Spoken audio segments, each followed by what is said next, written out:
ابھی آتے ہیں خواتین حضرات مہنگائی کے حوالے سے.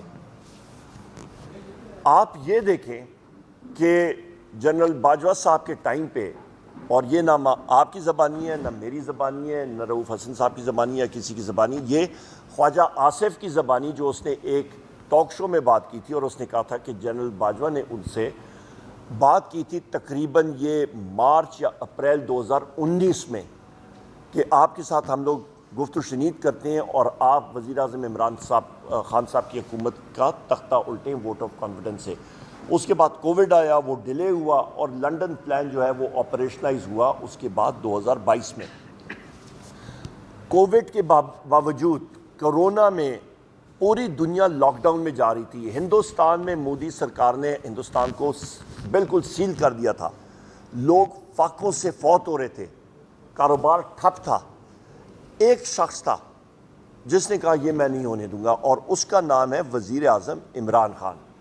اس کی ویژن تھی، اور دنیا نے اس چیز کو پھر اکنالج کیا کہ کام ایسے ہوتا ہے. کووڈ کے باوجود پاکستان کی معیشت 6% گروتھ ریٹ سے بڑھی. دنیا الٹ طریقے سے ان کی گروتھ ریٹ نیچے جا رہی تھی، پاکستان کی معیشت بڑھی، کاروبار بڑھ رہا تھا.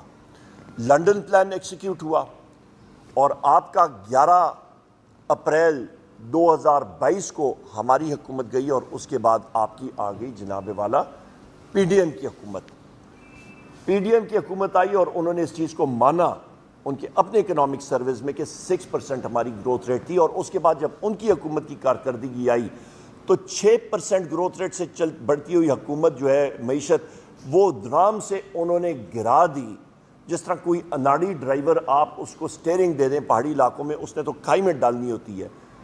تو ڈار صاحب اس وقت وزیر خزانہ تھے، انہوں نے اس حکومت کو اٹھا کے تو کھائی میں ڈالا، اور جناب والا اس معیشت کا بیڑا غرق کر دیا، اور منفی گروتھ ریٹ بالکل سکڑ کے رکھتی معیشت کو. بے روزگاری بڑھنے لگی، اشیاء خورد و نوش کی قیمتیں بڑھنے لگیں. اشیاء خورد و نوش کی فوڈ انفلیشن جس کو کہتے ہیں، وہ 45% تک پہنچ گئی، غلط پالیسیز کی وجہ سے، اور کوئی چیز نہیں.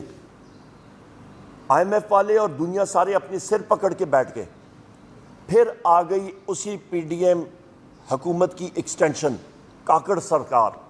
کاکڑ سرکار نے کہا کہ جی ہم لوگ پیچھے کیوں رہیں اور ہم لوگ اپنا حصہ ڈالیں.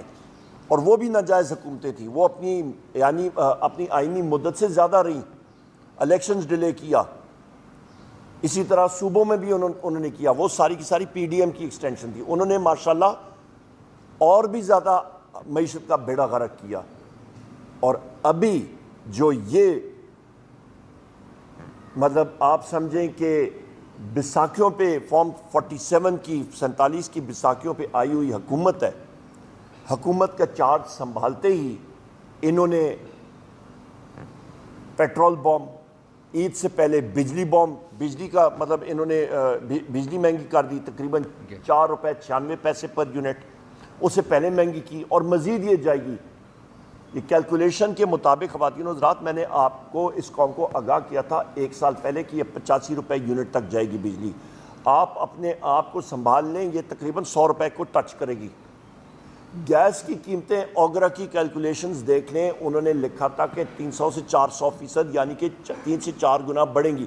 بڑھا دی ہیں، لوگ اپنے میٹر کھول کے واپس دینے لگے ہیں. گیس اتنی مہنگی ہو گئی. ابھی آپ آ جائیں جناب والا پیٹرول بم جو اس وقت گرا ہے، اور آپ کی 4 روپیز 53 پیسہ، 4 روپے 53 پیسے پر لیٹر آپ کا پیٹرول جو ہے وہ مہنگا ہوا ہے.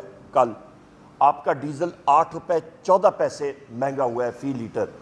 اور یہ میں آپ کو کہتا چلوں کہ آئی ایم ایف کے ساتھ جو معاہدہ ہوا ہے اس پہ ایک لگتا ہے، آپ اس کو سیس کہہ رہے ہیں، لیوی لگتی ہے، اس کا نام ہے پیٹرولیم ڈیولپمنٹ لیوی. اس کا ٹارگٹ ہے تقریباً 870 ارب روپیہ، جو کہ انہوں نے اس حکومت نے سائن کر کے آئی ایم ایف کو دیا ہوا ہے. دسمبر 31، یہ 2023 دسمبر 31 تک جو حکومت نے ابھی تک کلیکٹ کیا ہے وہ 475 ارب روپے انہوں نے جمع کیا ہے. ٹارگٹ ہے جناب والا 870. تو یہ حکومت جو شہباز شریف کی پہلے حکومت تھی، انہوں نے وہی ابھی کنٹینیو کر رہی ہے. تو انہوں نے کہا جی ہم لوگ پیچھے کیوں رہے. ان کا ابھی ٹارگٹ جو ہے وہ انہوں نے کلیکٹ کرنا ہے 30 جون تک 970 ارب روپیہ. آئی ایم ایف کے ساتھ ٹارگٹ 870 پر ڈنڈی مار کے یہ 970 ارب روپیہ یہ جمع کریں گے. تو خواتین و حضرات میرے پاکستان کے عزیز ہم وطنوں، آپ تیاری کریں کہ یہ چند ہفتوں میں 15 دن بعد مزید آپ کے اوپر پیٹرول اور ڈیزل بم داغیں گے، اور ہر 2 ہفتے بعد یہ داغیں گے، اور یہ کہیں گے کہ جی بین الاقوامی دنیا